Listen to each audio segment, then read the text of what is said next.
Hi guys, hope you're all doing well. Today we are going to see the basics of making ghee from store-bought butter.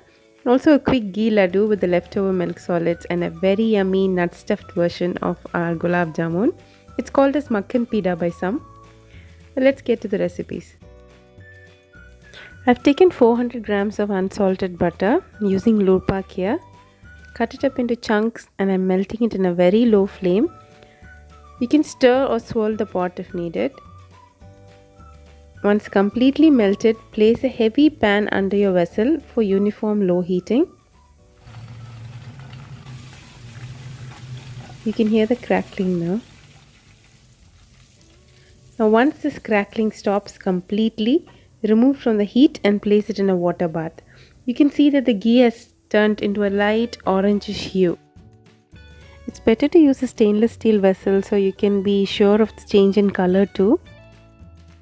And if you're melting free range butter, you might need to add few moringa leaves or curry leaves to take that edge off. Now let's get to our ghee laddus. Heat up the milk solids back again on a very low flame. I've used wheat flour here, but you can also make this with gram flour. I took about half a cup to 3/4 cup and added it in increments.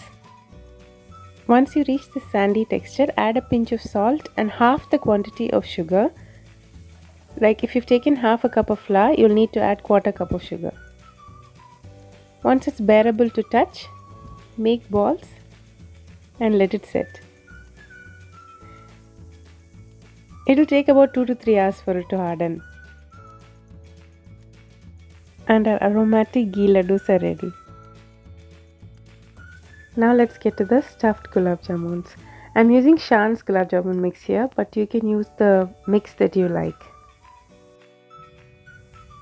Adding 1 cup of sugar to 1 1/4 cups of water,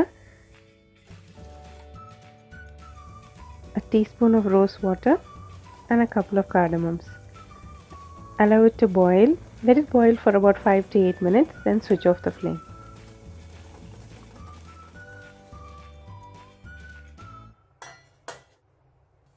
Make the dough for the gulab jamun according to your packet instructions. I'm adding a tablespoon of ghee and a couple of tablespoons of water. You can also add milk instead. Add water in increments and knead it very softly.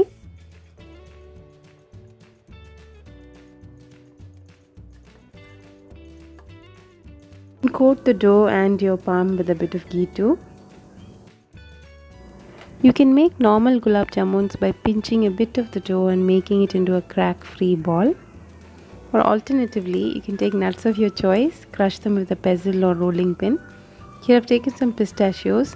I also cut in a few raisins. Now take about a tablespoon of the dough and mix it up with the nuts to form a nutty dough. Make small discs out of the plain gulab jamun dough.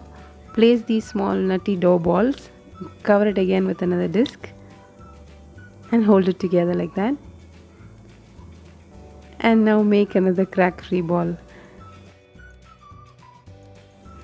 When you have cracks like this, just pinch both the edges and seal it this way.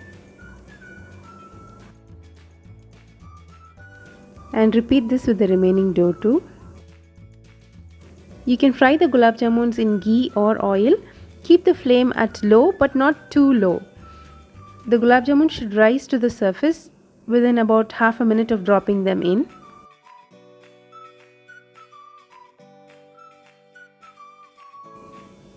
Don't stir them around much initially. Fry at the same flame for about 4 minutes until you get the desired color. Once done, remove it out of the oil and wait for 5 minutes before dropping them in this sugar syrup. The sugar syrup will still be warm, or should still be warm, and your gulab jamuns also should be warm. They'll be ready in a couple of hours. You can serve it warm or cold depending on your preference. Just microwave it for 10 seconds or so. Do try it out this Eid guys and let me know how it turned out for you. I hope you guys enjoyed this video. If you did, you know the drill. Take care guys. Bye.